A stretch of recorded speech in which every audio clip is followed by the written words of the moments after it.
Est-ce que c'est judicieux de faire des soirées-jeux avec le coronavirus ?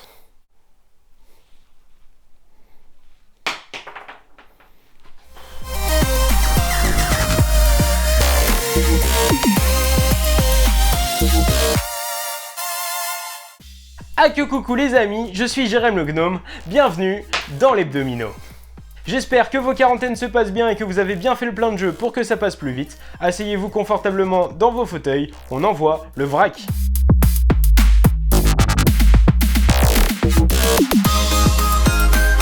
Vous avez été nombreux à apprécier Wingspan, le jeu aux 1000 oiseaux. Mais peut-être aimerez-vous aussi Mariposas.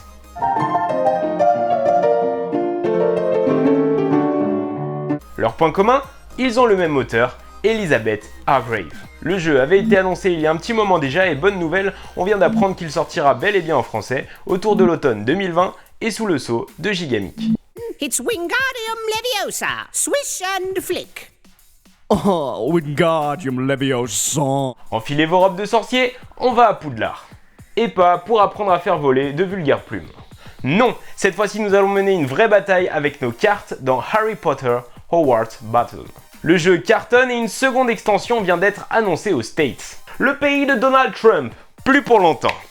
Le principal plus de cette extension Charme et Potion, c'est que vous pourrez jouer Ginny Weasley et intégrer un 5e joueur à vos parties. Souvenez-vous, on a déjà parlé d'Undo dans l'Hebdomino numéro 4.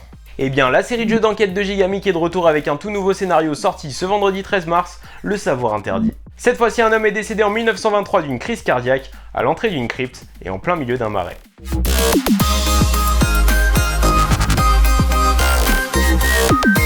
Les amis, il est temps de repartir à la recherche de la couronne légendaire. Mais pas si vite, il va d'abord nous falloir les talismans. Les fans de la licence l'auront compris, aujourd'hui on va parler d'une série qui a usé plus d'une table, Talisman. Mais pas de n'importe quelle version, puisqu'aujourd'hui on va parler de Talisman, récit légendaire. Là où une partie du jeu original durait plusieurs heures, Talisman, récit légendaire devrait voler 45 minutes de votre vie, tout au plus. Remarque, une fois, je me souviens, on était couché vers minuit 10. Bonjour, comment j'étais fatigué après. Vous êtes un aventurier qui évolue avec ses coéquipiers pour résoudre une quête ensemble. Oui, je sais, la situation typique de jeu de rôle, vue et revue. Mais on s'en fout, c'est ça qu'on aime. C'est donc un jeu coopératif dans lequel vous allez combiner vos actions pour terminer l'aventure avant un certain nombre de tours. Exactement à la manière d'un JDR. Le jeu a la particularité d'être extrêmement simple, il suffit de suivre les instructions de la fiche de quête. Dans un tour de jeu, on tire un dé de déplacement, on se déplace, on retourne les jetons de la tuile sur laquelle on atterrit et on les résout. Enfin, on termine par piocher des récompenses. Parce que le butin, c'est ce qu'il y a de plus important. Demande à Balkany.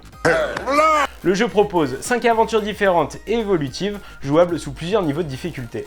L'aspect coopératif rend chaque partie unique en fonction des joueurs avec qui vous jouez et donne donc une bonne rejouabilité au jeu.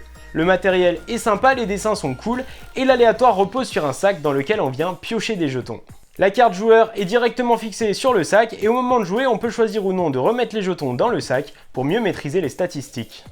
La simplicité du jeu fera sûrement grimacer les experts, mais c'est un bon moyen d'initier les débutants ou les jeunes joueurs aux arcanes du jeu de rôle. Les féministes seront également satisfaits par ce jeu puisque les cartes joueurs sont à double face et représentent un personnage masculin et un personnage féminin. Donc en gros, avec Talisman, tout le monde est content. Slogan sous copyright.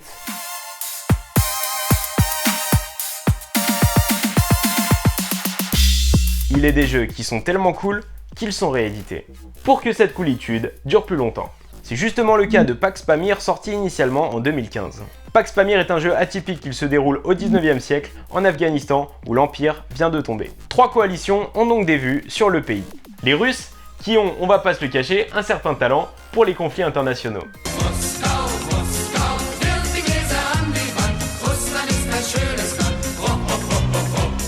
Les Britanniques, sûrement à l'époque une des nations les plus colonialistes du monde avec la France. Et enfin, les Afghans qui sont quand même chez eux. Dans Pax Pamir, vous incarnez des tribus qui veulent contrôler le pays. Pour cela, vous allez être fidèle à l'une des 3 coalitions, engager des personnages, poser des pions tribus sur la carte, etc., etc. Le jeu fonctionne autour d'un plateau en tissu qui représente la carte du pays, de 2 rivières de cartes qui vont être achetées et jouées, et d'une petite roulette qui permet d'indiquer quelle coalition vous soutenez. Car oui, vous pourrez changer de coalition dans la partie pour tirer profit de la situation.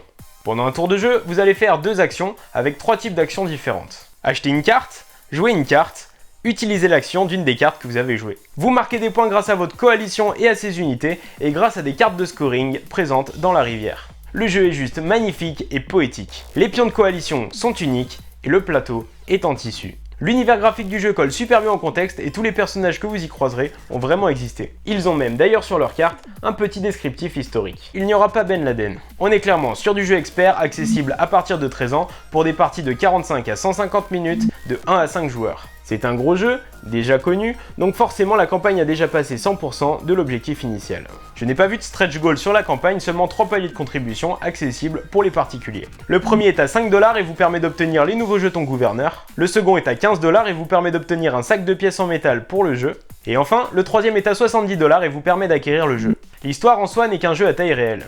Donc si vous aimez l'histoire, foncez sur Pax Pamir. Cette semaine n'a clairement pas été la plus intéressante. Entre coronavirus et pénurie de pâtes, j'ai un peu galéré à vous trouver des actus croustillantes. Mais heureusement, Yellow est sorti de la brume et est venu sauver mon topic surprise. Merci Yellow. En effet, l'éditeur a publié sur son site une liste de 26 sorties de jeux prévues pour 2020. Alors, bien sûr, je ne vais pas parler des 20 jeux parce que si je fais ça la semaine prochaine, j'y suis encore. Et honnêtement, j'ai pas que ça à foutre. Même si je vous adore.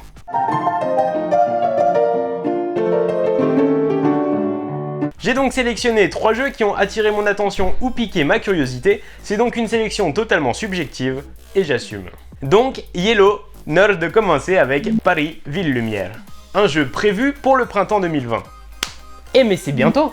Ce sera donc un jeu de placement de tuiles qui fera revivre la belle époque des Lumières, en 1889.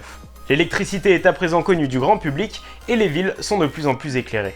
Ça me donne envie d'écouter du Claude François. Construisez des bâtiments célèbres, mettez-les en lumière et faites de Paris une œuvre d'art. Un jeu à 2 joueurs qui nécessite de faire les bons choix au bon moment et qui devrait rompre l'ennui comme il se doit. Le jeu parfait pour égayer une quarantaine. Grèce antique, gestion, développement de cité, l'ex-joueur d'Age of Empires que je suis ne peut être qu'émoustillé par ces 3 ingrédients qui annoncent à coup sûr un jeu palpitant. Bref, dans Khora, vous êtes à la tête d'une cité-état grecque. Et votre objectif sera coûte que coûte d'amener votre cité vers la gloire. Pour cela, il faudra miser sur les atouts de votre cité et mener une stratégie de développement infaillible. Politique, religion, économie, art militaire, culture, autant de points sur lesquels il faudra miser pour arriver à vos fins. Le jeu est prévu pour l'automne 2020 et rejoindra la gamme expert de Yellow pour du développement à outrance. Un jeu à essayer autour d'un petit grec, salade tomate oignon.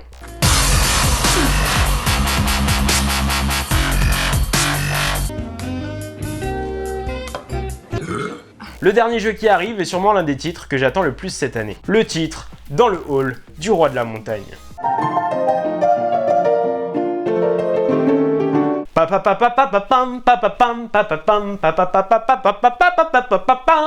Premier jeu de la gamme Expert 2020 de Yellow, vous y serez des trolls qui partent à la reconquête de la montagne de leurs ancêtres. Vous devez produire des ressources en cascade pour effectuer des actions sur le plateau et contrôler des territoires. En plus de son univers ultra accrocheur, dans ce jeu il y aura à boire et à manger. Du solo, du versus, du coopératif et 2 extensions présentes dans la boîte de base. C'est prévu pour le printemps et il y a fort à parier qu'on entendra à nouveau parler de ce jeu sur la chaîne. C'est déjà la fin de cet hebdomino mais ne vous inquiétez pas, on revient la semaine prochaine.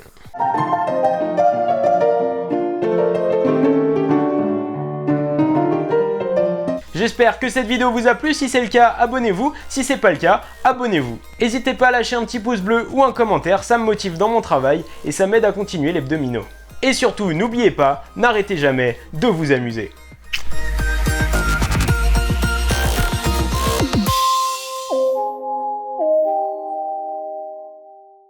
Lave-toi les mains, lave-toi les mains, lave-toi les mains, mains, abonne-toi.